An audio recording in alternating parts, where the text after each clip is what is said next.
Hi everyone, welcome to this on the road episode of Enterprise Alchemy. I'm Ant. Today Doug can't be here. He's sunning himself, I think, in Turkey. But I am joined by the lovely Valerie Dale, Group Chief People Officer at OCS Group. Val, thank you very much for joining us today. Pleasure to be here. So let's kind of get straight into it. We don't like to beat around the bush too much. OCS, obviously a significant business, 120,000 plus people, as I understand it, and You're still growing. So that's a lot. That's a big structure for you to let's say, be looking after in terms of your colleagues and the people. One actually thing, and I know we just talked about this, so it's not necessarily on the pre-planned questions, but you're talking about running a lean structure because your business is a commoditized business, at least to some extent. So everything you do has to be purposeful. So in terms of the HR structure and how you kind of plan out your HR organization, what are the key things you're thinking about to make sure that it's lean but delivers value, and delivers the service to the people across the organization? Yeah, so I think for us, it's about making sure that everything we do from an HR perspective is really adding to the bottom line because, we're a cost center at the end of the day. We can't generate revenue. But what we can do is make sure that the HR initiatives that we put in place actually add to the bottom line in a different way. So if we've got really good talent and succession plans, as an example, then that means we don't have to go out to market. So there's less downtime. We're not paying recruitment fees or agency fees. We haven't got to wait for someone to get up to speed for 6 months and get them into the business. If we can promote within and grow our own talent, then they hit the ground a lot quicker. And that's how we can contribute to the bottom line better.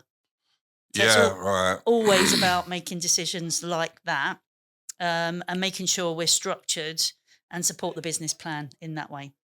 Yeah. So it's an incredible scale to be thinking about efficiency. So you're saying, roughly, and I'm not going to hold you to it, but like roughly speaking, how many people in the HR organization? I think globally, we've probably got somewhere in the region of about 140, 150, something like that. Yeah, wow. So sort of one and a bit people per 1,000 employees. Yeah. Wow. Yeah, it's tight. Yeah. Right. So in terms of like measurement and things like metric, like keeping a close eye on metrics, I imagine that's something that you guys are thinking about a lot to evaluate the success and the efficiency, because as you said, it's not a revenue generating function, obviously, but there are ways that you can definitely save on costs. Yeah. Like you said, if you're not paying external recruiters and all of that kind of stuff, and you're developing people from within, they're faster to get up to speed in the role, and obviously it costs you less to put that bum on the seat, right, in the new role. 100%, yeah. And I'm a big fan of data. Data's a big enabler for us. Our challenge is we've just bought 2 big facilities management powerhouses together last year. And so we're still going through that merger of the 2 businesses that were bought by the private equity company. And so our data's not quite there yet. We've got to work on our HRIS technology stack. But once we do that and we get a global solution in place, we'll be in a much better position around technology that will help us to kind of make decisions around turnover and recruitment and how we can, build on some of that data that we need to help us make decisions to run better. So here's another question. Again, this one's not one we planned, but since you mentioned that, I thought it's probably worth asking.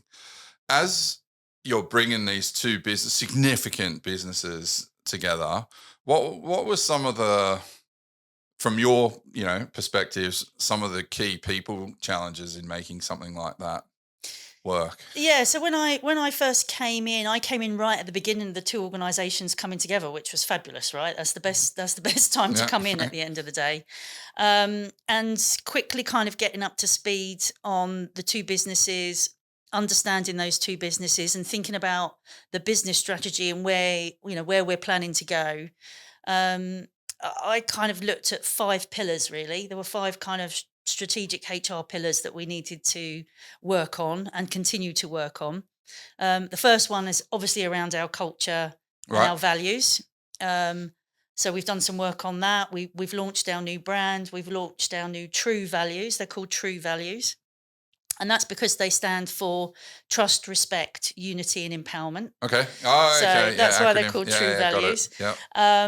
So that was a really important one. And communication, imagine trying to communicate with 120,000 people, across UK, Ireland and Asia Pac, some of which work on our customers' premises, not our premises, don't have work devices, might be only doing less than 16 hours a day.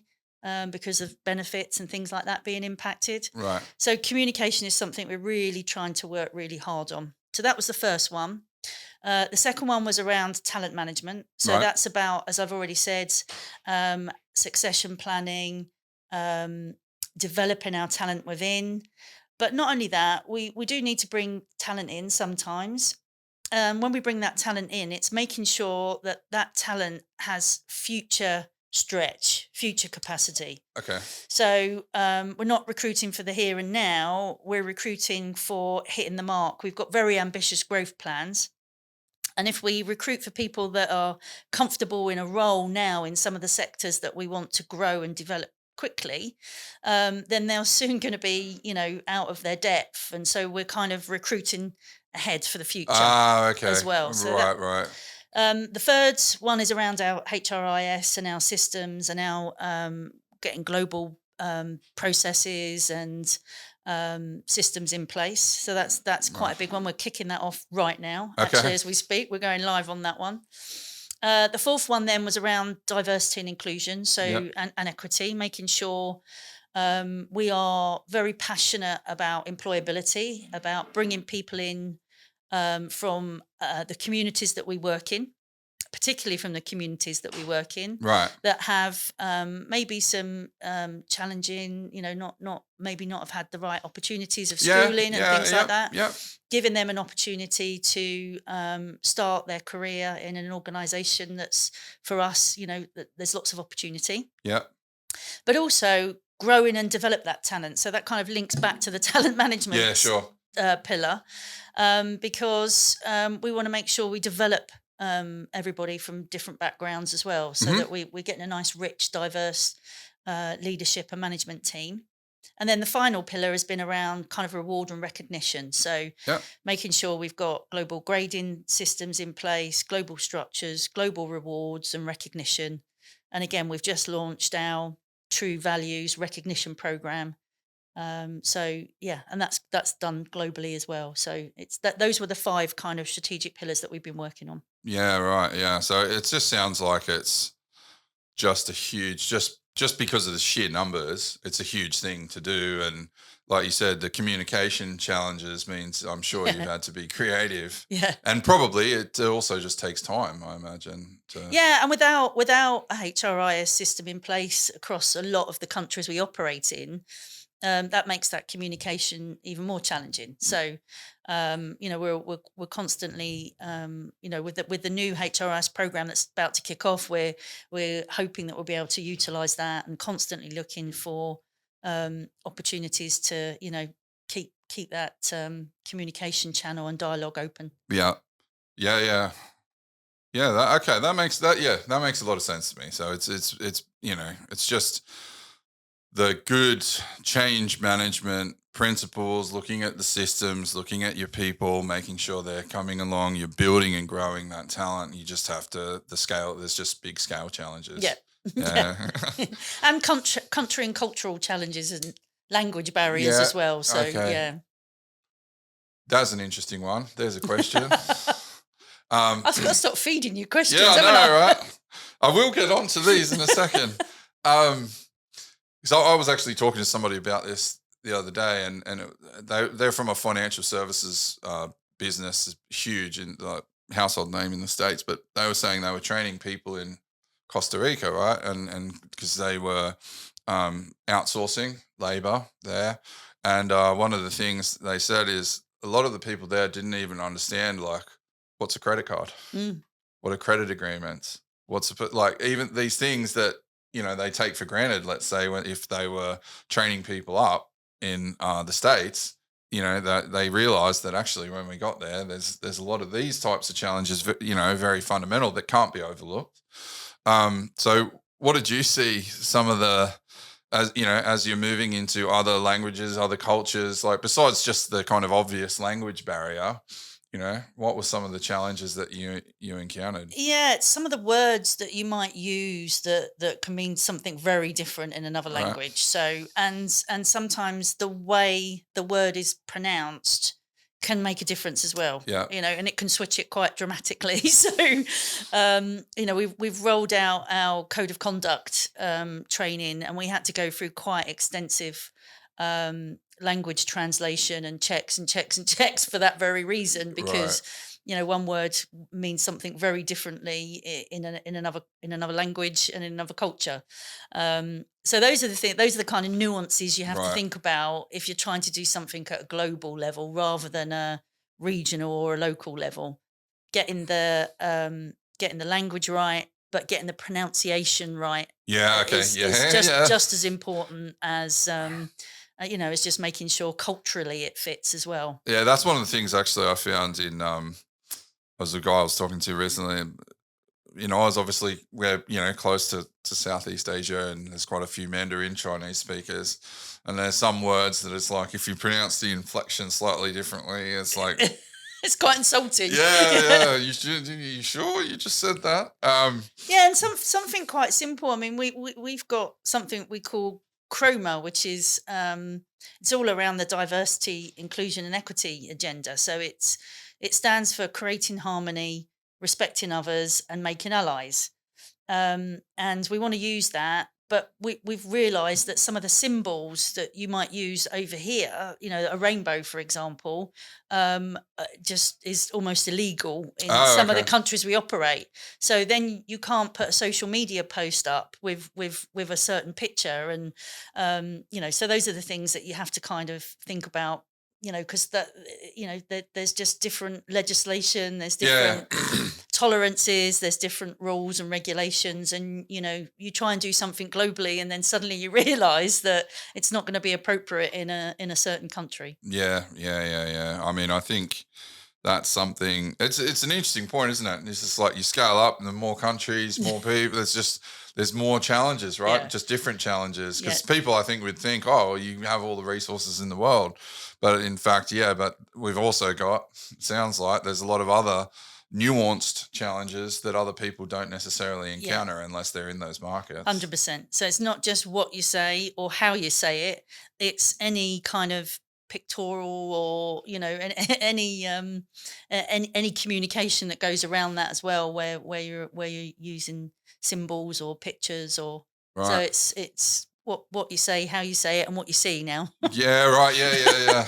So in terms of being sensitive to the culture, there's quite a lot of considerations. Now, getting on to one of the things we have talked about previously, and this is something obviously everybody's hearing about and talking about. It's very topical, but the AI and tech side, looking specifically, at the, call it the HR or people function, depending on which org you're in, right? What do you see maybe some of the advantages and challenges around AI and tech? Like, where do you think it's going to help either chief people officers like yourself, or just HR functions more broadly?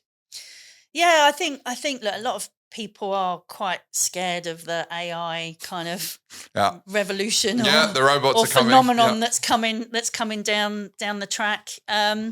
Look, we've been using AI for a long, long time. We probably didn't realise it at the time. Predictive text is a form of AI, so and it infuriates me, but it's we've accepted it, right? So I think AI has a lot of opportunities. I don't think it will ever take over the world in the sense that it can take information and it can create reports and data, but you still need that human input to make it relative, to bring it to life, to make it appropriate to the circumstance that you're using it for, because it's too black and white. Otherwise, it can't bring that emotion. Yeah, because it's bounded, right? Exactly. So it's like I can work within these parameters, but otherwise, like, I can't go out. It can't think for itself. No, it can't think for itself. You know, it's not going to get up and unplug itself and, you know what I mean, walk off and start creating other little AIs that are running around. Yeah. But where I think it can most definitely help is taking some of that grunt work around analysing data. Right, yep. And getting it to kind of do some predictive, stuff. I remember reading an article, must have been last year or maybe the year before that even, I can't remember now, but one of the big companies said they can predict when someone's going to leave the organisation with a 98% success rate, because it takes all of the data from various different sources and then kind of predicts that person's going to leave because they haven't had a pay rise, they haven't been promoted, all of their peers around them have been promoted, all of these kind of things that feed into that, and it predicts. It can't guarantee, but it predicts. And I think if we can use that kind of AI in HR, that will give us some really amazing insights and really help us to make some really good business decisions. Yeah, so this is an interesting one. It's come up a lot for me recently in conversations, and I think the word the phrase you used there is very apt, which is it's not going to replace people, but it will do the grunt work. Like, so when with our leadership assessment type stuff, right? So this is one of the things where even 10 years ago, I had to have like basically a professor and then a team of organisation, and I'd go, okay, here's the data. They'd need to go and run it through a separate program, which was SPSS, I think, and then come back and say, okay, here are the correlations. Here's this, here's that. We were playing around with like a lot, basically a AI analytics model, and it spat out in probably 20 seconds stuff that would take them a week to do. So I'm like, clearly there is something here, but it needs to be very clearly directed at the same 100%. Time. And so I think there's this thing of saying it's not going to take over, but it's going to, just the same as the first industrial revolution, it's going to take that more repetitive manual labor off the table and free people up for higher value tasks. Yeah, and again, Google have been using it for years, right? That's how they get their SEO kind of optimization, and you end up going up the front of the Google list because it monitors how many times you've been searched. So it's been around for a long time. And I think for us as a business, again, there's opportunities. We've got something called ABI, which is our buildings intelligence. Right. So where we're doing cleaning and facilities management, we've got sensors and all sorts of data sources pulling in information from the building that can check that the air conditioning's working, that can check that the plumbing and the heating's working, that can check that the water's being flushed enough to stop Legionellas, to make sure cleaning's being done in certain toilets and we've got enough consumables in there. You pull all that data in and then you can be much more efficient. Yeah, that's incredible. That's a cool use. Yeah, it is cool. Right. Yeah.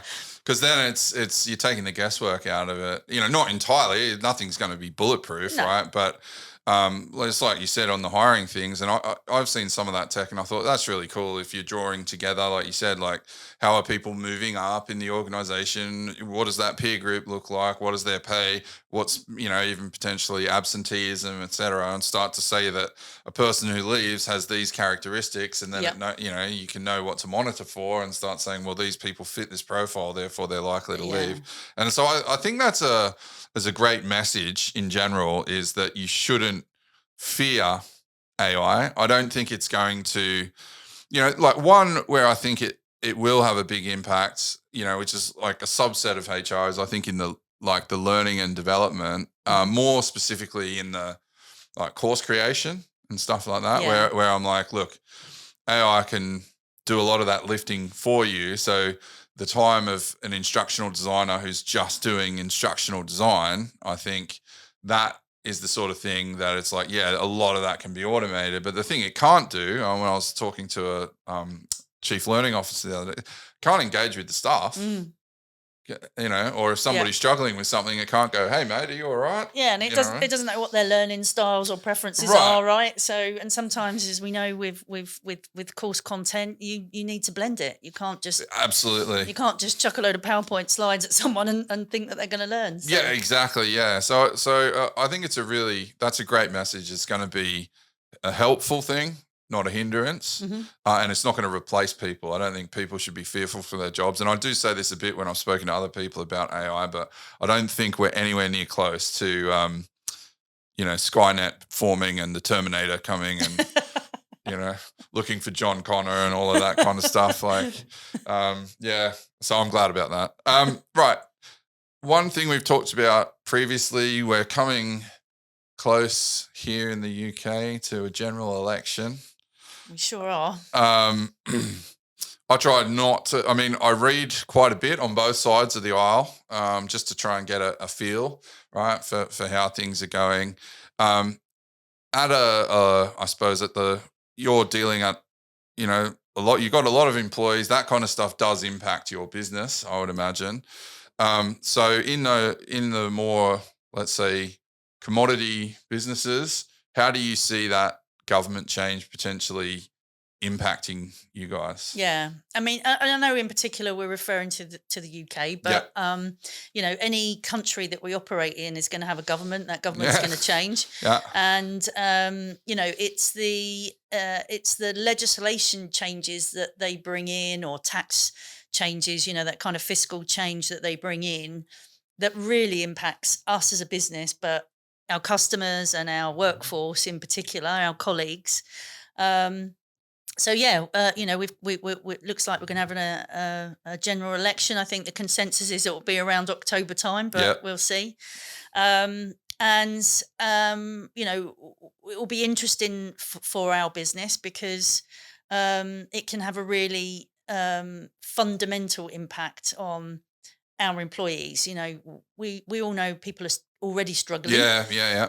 I know we've spoke about cost of living, and we probably will again. But one change in national minimum wage or London living wage, or there's a lot of living wages now, to be fair.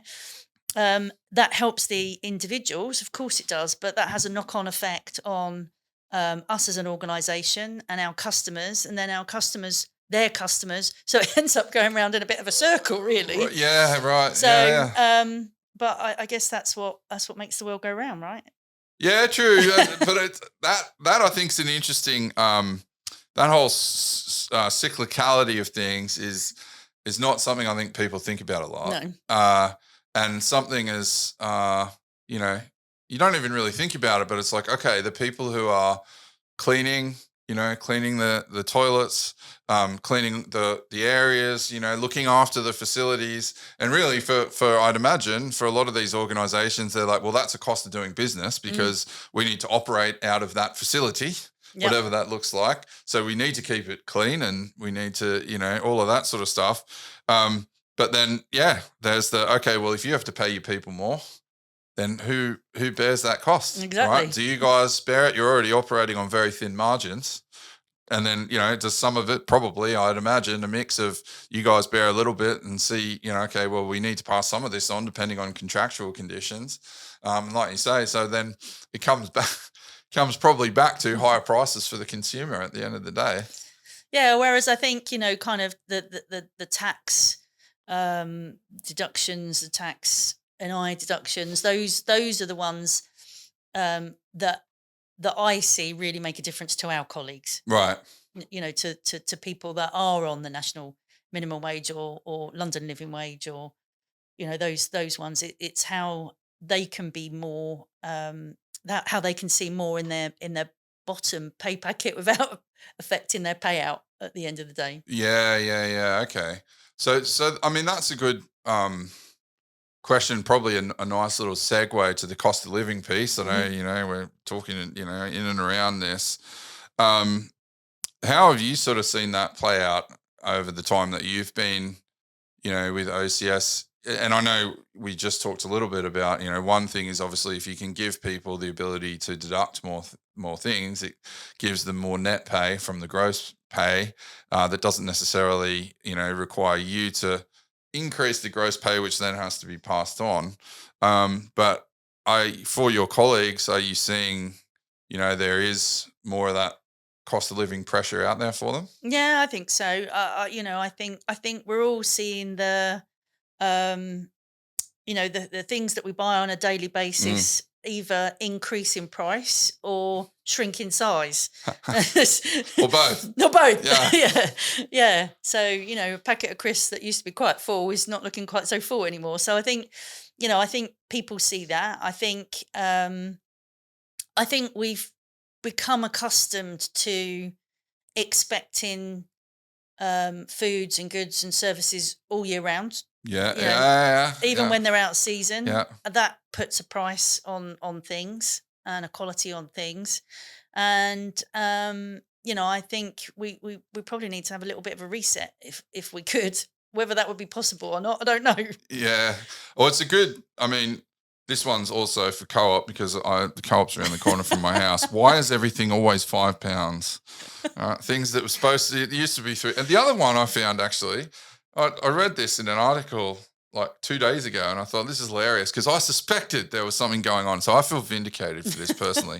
But I'm like, I swear Big Macs are shrinking, right? They're getting smaller and smaller. Apparently, so they started they're measuring it from the 90s, I think. They were 50 cents US. Now they're $4.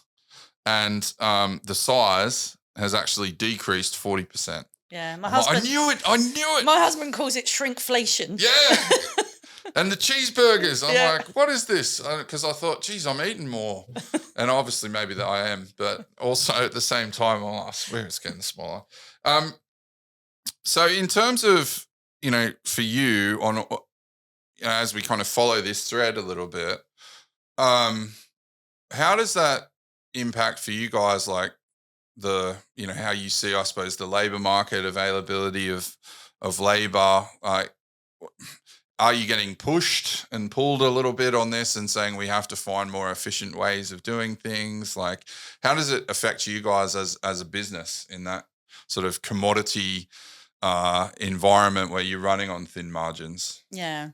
And I think look, just touching on that cost of living crisis piece because it's still relevant to what the question you've just asked. But if we think about the war in Ukraine, that's put prices up on electricity. That's for everybody, businesses and everybody alike. So everybody wants to earn more. Everybody's looking for that next how pound whatever it is on their pay packet per hour.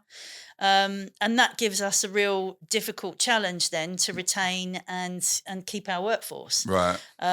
because of that need to earn more money. And so we have to think about what else we can do, how we can support our colleagues, and find ways to keep them retained and engaged with us as an organisation. Try and look at different labour markets. So Right. if you think, there's a number of FM organisations out there, we're probably fishing in the same pond as hospitality. Yeah. Okay. Yeah. Probably in the same pond as some retail as well. Yeah. So it's a real tough market out there. It's a tough market to find good people. It's a tough market to keep them and keep them motivated and engaged. Combat that with COVID saw a lot of our overseas workers go back home and not come back. Brexit caused a lot of issues around that free work market where people could just come over from France and Germany and work, and they've not got that now. So that's made our labour pool even more of a challenge, Right. and shrunk it even more.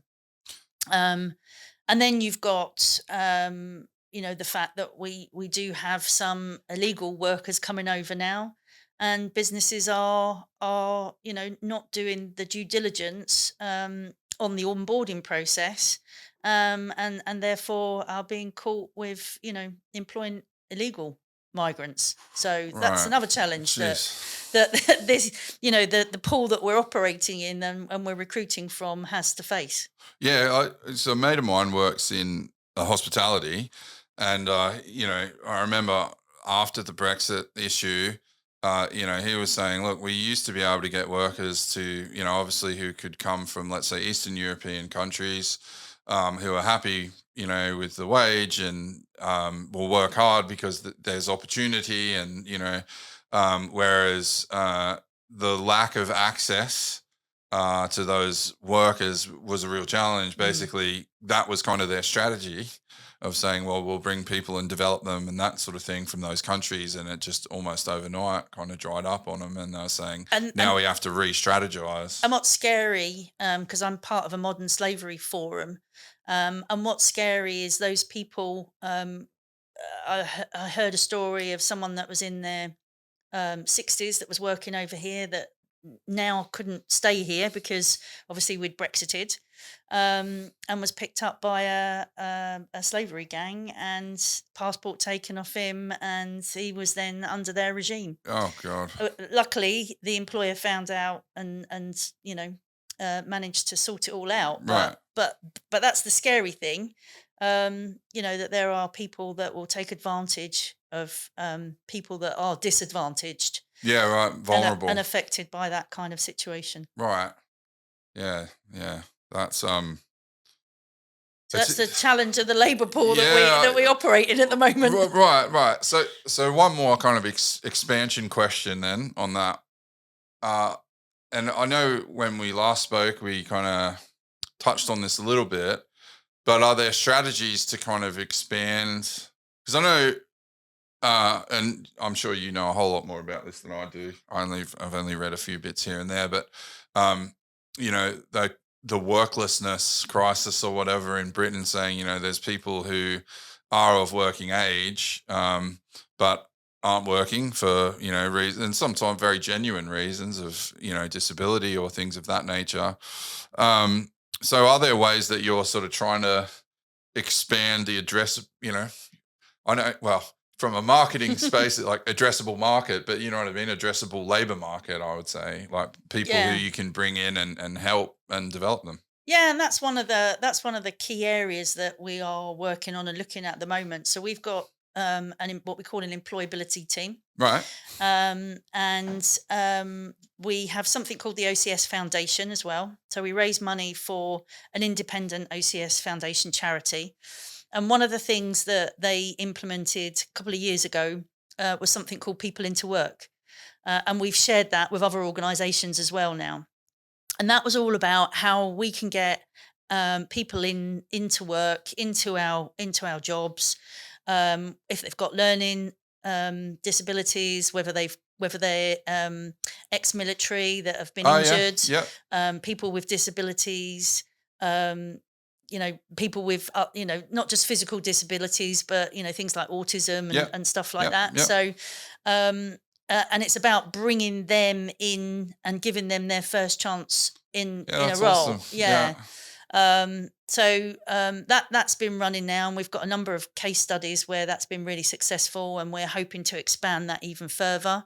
The other thing we're looking at now is apprenticeships. Oh yeah. Yep. So we do apprenticeships already. I think we've got, Tony Marie will kill me for not remembering the number, but I think it's nearly 300 apprenticeships. But we've got a new ambition to have 1,000 apprenticeships this year. Right. And some of that will be a mixture of developing our own colleagues, and some of that will be a mixture of bringing people in through an apprenticeship. Okay. Yeah. So those that maybe left school early, or those that maybe chose to have a family and then want to come back. Oh yeah. Yeah. So bringing back women into the Yeah. workplace, Yeah.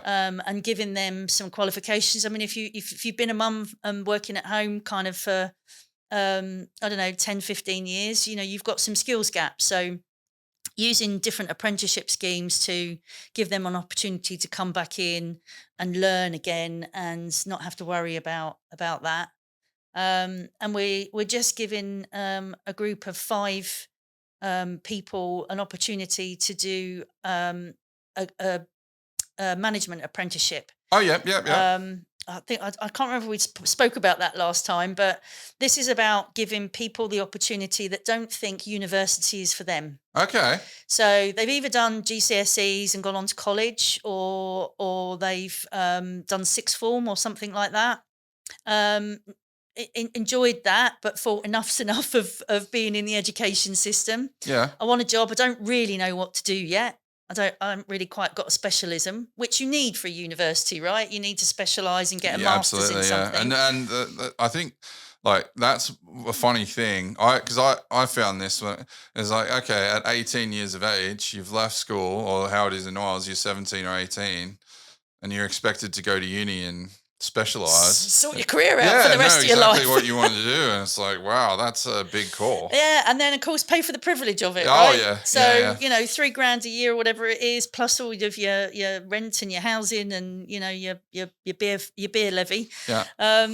It ends up being quite a lot of debt. And so we wanted to give people the opportunity to have something different to going to university, but also to try and learn about business and decide what their specialism was. So we're going to give them a placement in sales, in operations, in finance, in HR. Oh, wow. And they'll do like a 3-month placement in each of those different functional areas and really find out about, what those functions really do and how they all work together in a business. And then hopefully if they have a preference to one of those particular functional areas, having tried it, then we'll have a role for them at the end of the apprenticeship. And if not, and they decide that FM's not for them, then at least we've given them an education. We've given them a level 3 team leader, supervisor qualification, and a chartered management qualification as well. Yeah. So we're piloting that this year. Right. That will commence at the end of September, beginning of October. And that's just one way to try and bring, again, different diversity into the business, rather than just waiting for university graduates, and give youngsters a chance to earn and learn.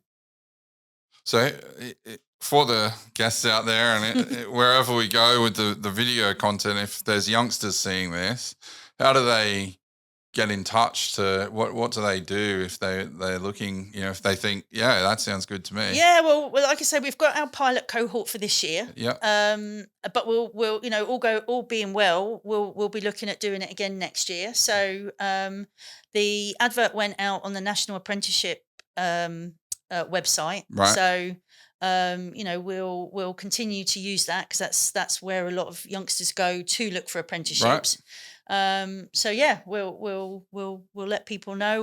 We'll get it on social media, LinkedIn and other social media channels. So yeah, look out for it, or by all means, drop us a line and get in touch. Yeah. Okay. Cool. So basically, follow the OCS Group on the socials. Yeah, exactly. And look at the National Apprenticeship Scheme. Yeah. Okay. So as we're kind of now rounding towards the end, I usually get guests, thinking about practical implementation advice for people. One question I like to ask is, if you had a piece of advice for the younger Val, what would it be? Oh gosh, that's a tricky one. What would I give my younger self advice on? I think, to be honest, I've been quite lucky with my career, so I don't think I would change too much in that respect. Right. I think I would. I probably would have focused, because I kind of fell into HR. A lot of people, you'll probably hear a lot of people say that. Actually, Yeah. People do tend to fall into HR. I think I probably would have had a bit more focus on what in HR, Okay. and why in HR. Yeah. Because in the early days, I kind of fell into it and just wanted to then achieve and be the best I could possibly be. Yeah. And And not necessarily because, and a lot of people say this as well, because they really like people and they want to help people. Yeah, I hear that a lot. Yeah. And it wasn't necessarily about that. For me, it was more about how I could make a difference, and I probably would, in my younger self, have focused more on that. Okay. Yeah. How I can make a difference to the business that I'm working in, and a difference to the people. And I feel some of the stuff that we're doing now is kind of a reflection on that. Probably. Okay. Yeah. In hindsight, it's given me the opportunity to do that a bit more. Yeah. Cool. So following on from that, advice, and again, it doesn't have to be a list of things. Could be one thing. Could be nothing. For other chief people officers out there, who are thinking about, how do we make sure we're successful, we're on top of things.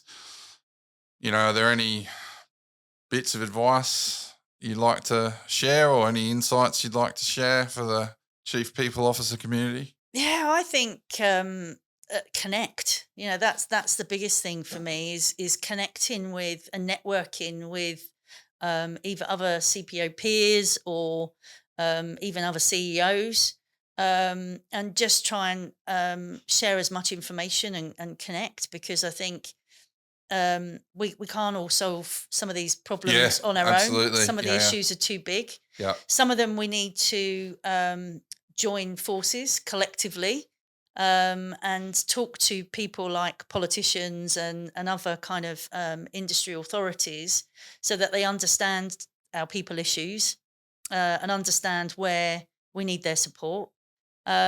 So I think I would like to see more connection amongst CPOs, and not worry about the competitive edge of things, where we let the other guys deal with that side of it.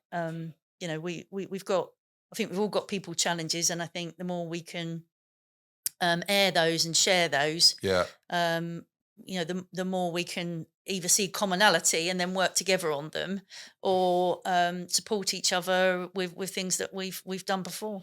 Yeah, I mean, this is something actually I got out. It was random, totally random. I was when I was talking to a therapist, but she was like, "Oh yes, I have a background in systems engineering and systems thinking and this type of stuff." Like, she did her master's in that.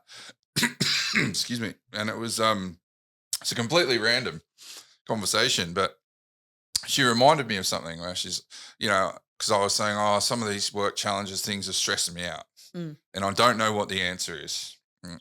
And she's like, "Yeah, that's because it's a closed system." I was like, "Oh yeah."